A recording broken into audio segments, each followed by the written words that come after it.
time, a mouse and a bird and a sausage lived and kept house together in perfect peace amongst themselves, and in great prosperity.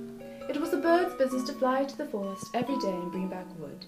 The mouse had to draw the water, make the fire, and set the table, and the sausage had to do the cooking.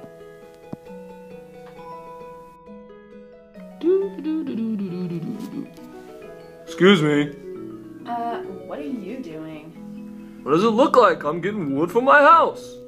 Really? I don't ever have to gather any wood from my house.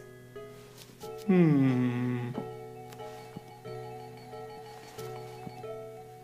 the mouse had made the fire and drawn the water, she went to rest in her little room until it was time to lay the cloth.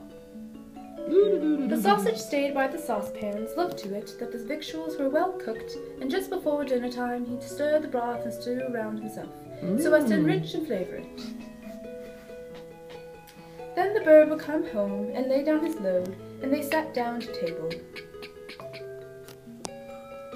And after a good meal they would go to bed and sleep their fill till the next morning. It was really a most satisfactory life.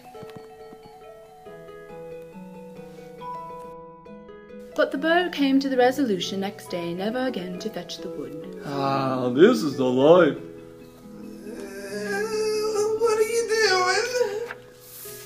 Why do I always have to gather the wood? You guys have it easy.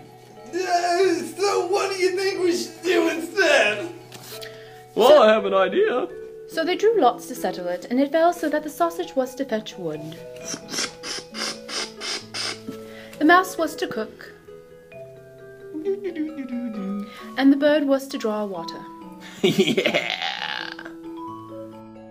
Now see what happened. The sausage went away after the wood, the bird made up the fire, and the mouse put on the pot, and they waited until sausage should come home, bringing the wood for the next day. But the sausage was absent so long that they thought something must have happened to him. Where the heck is sausage? I haven't seen him. I'll go look for him. Okay, then.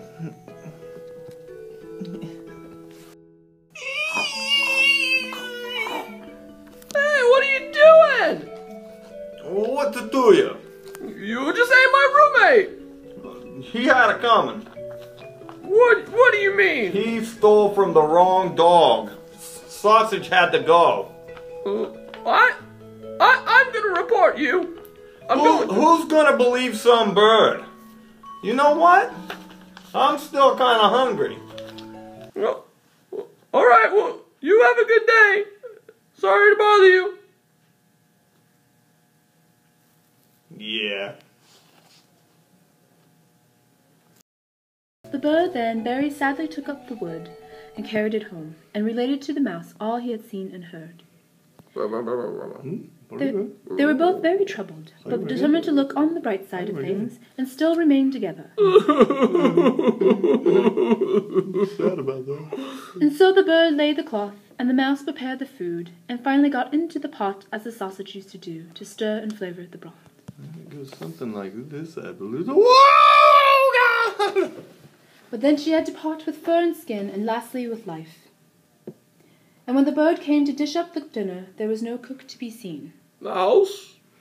Mouse, where are you, Mouse? And he turned over the heap of wood, and looked, but the cook never appeared again. What happened to him?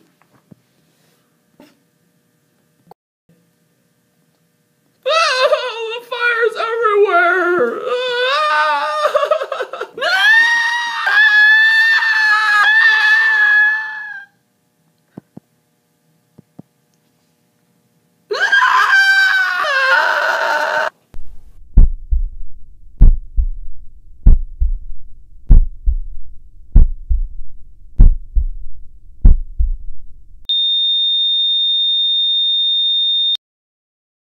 Nobody is content in this world, much will have more.